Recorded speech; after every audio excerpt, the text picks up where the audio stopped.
नमस्कार दोस्तों, मैं हूँ रेलवे पॉइंट्समैन अंकुश। दोस्तों स्वागत है एक और नए वीडियो में। और आज की इस वीडियो में हम 8 दिसंबर 2025 की तीनों शिफ्ट का एनालिसिस लेकर आए हैं। जैसा कि आप सभी को पता है कि 2 दिन पहले इसका एग्जाम हुआ था। तो 5 दिसंबर के बाद 6 और 7 को इसकी छुट्टी थी। 8 दिसंबर को जो इसका एग्जाम हुआ है, तीनों शिफ्टों का इसका एनालिसिस है।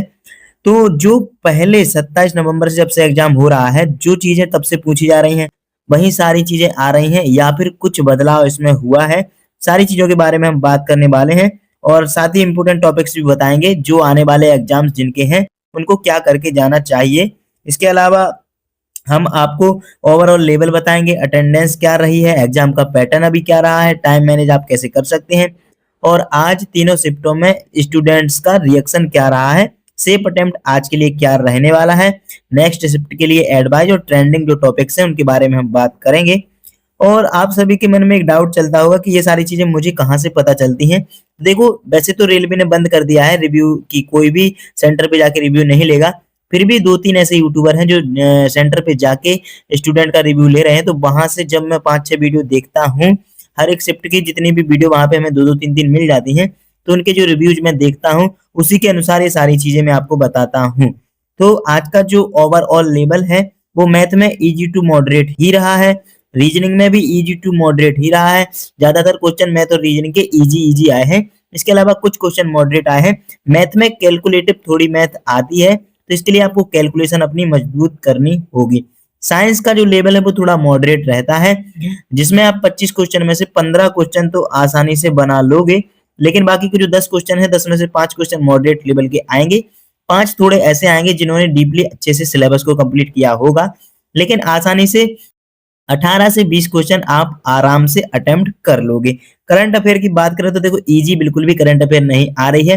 कुछ एक चीजें हैं, जैसे कोई खेल का फाइनल पूछ लिया, किसी को कोई अध्यक्ष पूछ लिए, कोई बेसिक चीज पूछ ली जैसे कि कोई दिवस वगैरह, तो वो चीज इजी में हम मान सकते हैं। लेकिन बाकी सारी चीजें मॉडरेट और डिफिकल्ट, मॉडरेट टू डिफिकल्ट में ही हम मानेंगे। करंट अफेयर काफी तगड़ी आ रही है। अटेंडेंस की अगर हम बात करें तो अटेंडेंस हमेशा से ही 50% से कम रह रही है। तो लगभग किसी किसी सेंटर पे 40% रही है, किसी पे 45% रह रही है, किसी पे 42-43, तरह से मतलब 50% से कम ही अटेंडेंस हर एक सेंटर पे हर एक शिफ्ट में रह रही है। एग्जाम पैटर्न कोई भी बिल्कुल बदलाव नहीं हुआ है। जो 27 नवंबर से लेकर अब तक एग्जाम हो रहा है, जिस तरह का लेवल पैटर्न जो अभी तक पूछा जा रहा है वही लेवल रहा है, वही एग्जाम का पैटर्न रहा है। कोई भी बदलाव नहीं हुआ है। मैथ में वही 25 क्वेश्चन पूछे जा रहे हैं, रीजनिंग में 30 क्वेश्चन पूछे जा रहे हैं, जनरल साइंस में 25 क्वेश्चन पूछे जा रहे हैं, और करंट अफेयर जीके के नाम पे आ रही है जो कि 20 नंबर की पूरी आ रही है। करंट अफेयर 2025 ही 25 की आ रही है। आज की कुछ शिफ्टों में एक आध क्वेश्चन ऐसा था तो 2024 से भी पूछा जा रहा था। टाइम मैनेज की बात करें तो सिर्फ मैथ ही है जो कैलकुलेशन मांग रही है। बाकी देखो, रीजनिंग की बात करें तो रीजनिंग थोड़ी बहुत लेंदी, जो सिटिंग अरेंजमेंट और दिशा दूरी वाले क्वेश्चंस हैं उन्हीं में थोड़ा ही आप फंस सकते हैं अगर आपकी प्रैक्टिस अच्छी नहीं है। बाकी फंसने के लिए ऐसा है कि सिर्फ टाइम ज्यादा लगेगा, क्वेश्चन आप आसानी से अटेम्प्ट कर लोगे। तो आपकी जो कैलकुलेशन की स्पीड है उसको अगर आप बना लोगे तो आसानी से आप पेपर को टाइम से बहुत ज्यादा पहले सॉल्व कर लोगे। तो टाइम मैनेज के लिए आपको कैलकुलेशन स्पीड अपनी अच्छी करनी होगी। इसके लिए आपको ज्यादा से ज्यादा प्रैक्टिस करनी होगी। जो आपके स्क्वायर हैं, स्क्वायर रूट हैं, क्यूब रूट हैं, और जो आपके पहाड़े होते हैं जिनको हिंदी में कहते हैं, तो ये सारी चीजें आपको याद होनी चाहिए, जिससे कि कैलकुलेशन आपकी बहुत अच्छी है। और जो परसेंटेज से फ्रैक्शन है, फ्रैक्शन से परसेंटेज है, ये सारी चीजें आपको पता होनी चाहिए। स्टूडेंट के रिएक्शन की बात करें तो मैथ का जो रिएक्शन है बहुत अच्छा था, रीजनिंग का रिएक्शन बहुत अच्छा था, यहाँ तक कि जो जनरल साइंस है इसका भी रिएक्शन काफी अच्छा स्टूडेंट द्वारा दिया गया है।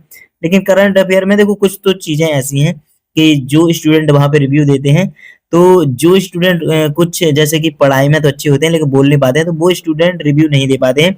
कुछ कुछ रिव्यू देते हैं तो ऐसे ही बोल देते हैं कि हम करंट अफेयर के 15 क्वेश्चन अटेम्प्ट करके आ गए हैं, हम 18 अटेम्प्ट करके आ गए हैं। तो देखो, ये बिल्कुल मैं नहीं मानूंगा। कोई भी स्टूडेंट 18 क्वेश्चन अभी की करंट अफेयर जैसे आ रही है कोई भी अटेम्प्ट नहीं कर सकता है। मैक्सिमम अटेम्प्ट 12 से 13 बिल्कुल सही हम मान सकते हैं। इससे ज्यादा करंट अफेयर के जो भी बता रहा है, तो देखो आंसर के आने के बाद उसकी जो रियलिटी है वो पता चल जाती है। तो अगर इसका जो अटेम्प्ट है 12 से 13 अच्छे पढ़ने वाले का है, तो वो हाँ जेन्युइन बंदा है और अच्छे से उसने पढ़ाई करी है, तो इतने वो अटेम्प्ट कर सकता है। तो स्टूडेंट का जो रिएक्शन है वो करंट अफेयर को लेकर काफी ज्यादा डिसअपॉइंटेड रहा है, क्योंकि कोई भी स्टूडेंट 10 से ज्यादा क्वेश्चन अटेम्प्ट अच्छे से नहीं कर पा रहा है। एक स्टूडेंट ने आज अच्छा रिव्यू दिया है, जो कि 8 दिसंबर की पहली शिफ्ट वाले ने दिया है। उसने कहा था कि मैंने 9 क्वेश्चन पहले करंट अफेयर के अटेम्प्ट किए हैं, लेकिन मुझे अटेम्प्ट कम रह रहे थे मेरे, इसलिए मैंने 6 क्वेश्चन और तुक्के के साथ अटेम्प्ट कर दिए। खैर, तुक्का नहीं लगाना है आपको, अगर आपने 9 क्वेश्चन करंट अफेयर के बिल्कुल सही सही अटेम्प्ट कर लिए हैं, क्योंकि करंट अफेयर में क्वेश्चन गलत होने के बहुत कम चांस होते हैं। जो चीज आपको पता है तो वो डेफिनेटली वहीं रहती है। तो 9 क्वेश्चन अटेम्प्ट अगर आप कर लोगे तो बहुत अच्छा अटेम्प्ट करंट अफेयर का हम मान सकते हैं। देखो, सेफ अटेम्प्ट की अगर हम बात करें मैथ की, रीजनिंग की, जनरल साइंस की और करंट अफेयर की, तो करंट अफेयर में 10 अगर आपने कर लिए तो बहुत ज्यादा है। मैथ में आपको 22 प्लस करने होंगे, क्योंकि बहुत ज्यादा इजी आ रही है। रीजनिंग में आज का 28 प्लस ही मान के चलिएगा, और जनरल साइंस में भी आप 18 प्लस मान के चलिएगा। अगर हम इतने ही मान के चले तो 22 मैथ में हो जाएंगे, 28 रीजनिंग में हो जाएंगे, और 18 हो जाएंगे हमारे जनरल साइंस में, और 10 हो जाएंगे हमारे करंट अफेयर में। इन सभी को जोड़ेंगे तो 22 और 28 50, 50 10 60 70 78, टोटल इनको जोड़ेंगे तो 78 क्वेश्चन आ रहे हैं। अगर आपका अटेम्प्ट 75 प्लस आज की शिफ्ट में रहेगा या 78 प्लस रहेगा तो बिल्कुल सही है। ये जनरल वालों के लिए मैं बता रहा हूँ, 75 प्लस अगर आपका अटेम्प्ट रह रहा है, जो कि आपका कम से कम 90% एक्यूरेसी के साथ होना चाहिए। 90% एक्यूरेसी का मतलब ये है कि जो आपने अटेम्प्ट किए हैं उसमें से 90% क्वेश्चन बिल्कुल सही होने चाहिए, तब जाके आप इसके सिलेक्शन में फाइनल सिलेक्शन ले पाएंगे। खैर, नेक्स्ट शिफ्ट की एडवाइस और ट्रेंडिंग टॉपिक की अगर हम बात करें तो देखो, कोई भी चीजें नहीं बदली हैं। फिजिक्स से वही 9 से 10 क्वेश्चन पूछे जा रहे हैं हर एक शिफ्ट में, जिसमें न्यूटन वाला चैप्टर बहुत ज्यादा पूछा जा रहा है। लाइट से तो 4-4 5-4 क्वेश्चन आ रहे हैं, जिसमें लेंस वगैरह आ जाते हैं। इलेक्ट्रिसिटी से 2 से 3 क्वेश्चन, 1 से 2 क्वेश्चन, हर एक शिफ्ट में 2 क्वेश्चन तो मिलते ही मिलते हैं। मोशन वाले चैप्टर से भी क्वेश्चंस आ रहे हैं। ओवरऑल ये इंपोर्टेंट टॉपिक है, बाकी सारी चीजें इसमें पूछी जा रही हैं। तो 9 से 10 क्वेश्चन फिजिक्स के पूछे जा रहे हैं। बायोलॉजी की बात करें तो प्लांट टिश्यू, प्रकाश संश्लेषण, ह्यूमन बॉडी और कोशिका, ये मेन टॉपिक है जिससे ज्यादा ज्यादा क्वेश्चन पूछे जा रहे हैं। बाकी 7 से 8 क्वेश्चन बायोलॉजी में पूछे जा रहे हैं हर एक शिफ्ट में।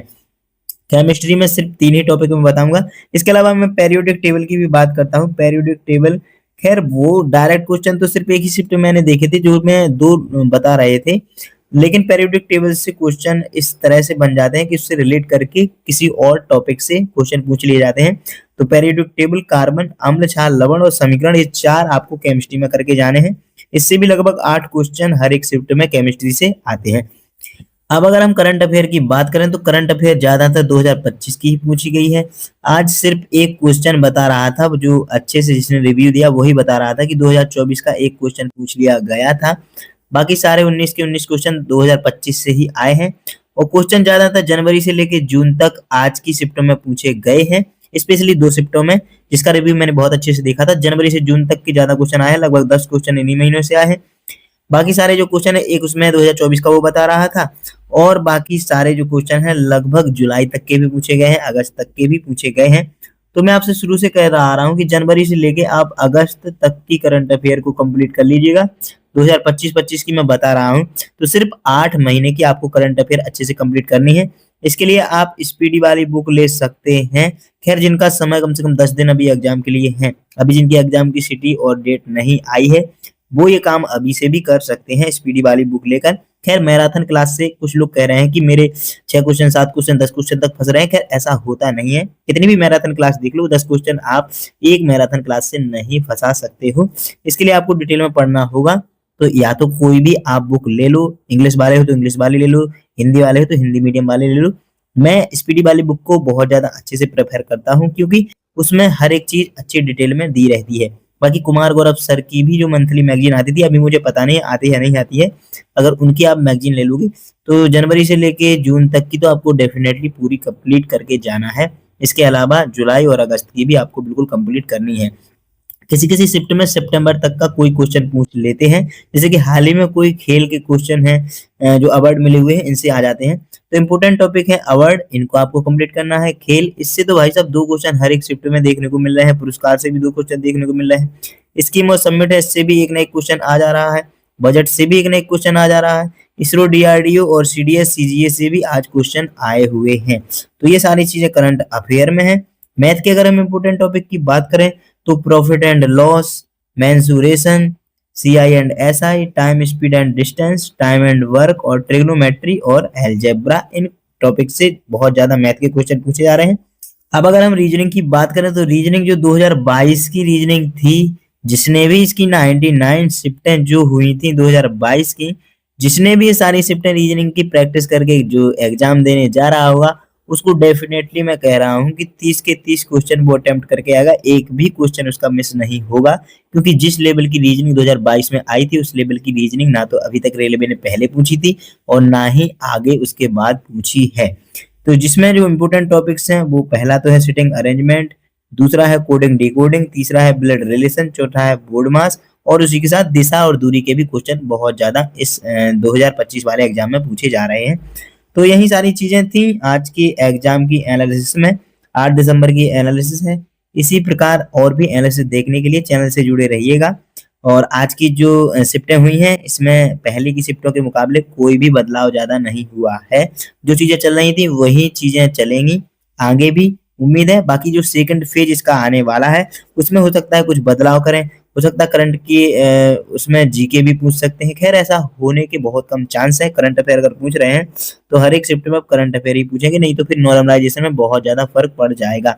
तो दोस्तों आज की इस वीडियो में इतना ही था। उम्मीद है कि आपको ये एनालिसिस पसंद आई होगी। अगर वीडियो पसंद आई है तो वीडियो को लाइक करके अपने उन दोस्तों के साथ शेयर जरूर करना जिनका एग्जाम अभी होने वाला है। साथ ही चैनल को सब्सक्राइब जरूर करना। चलिए फिर मिलते हैं अगली वीडियो में, तब तक के लिए नमस्कार, धन्यवाद।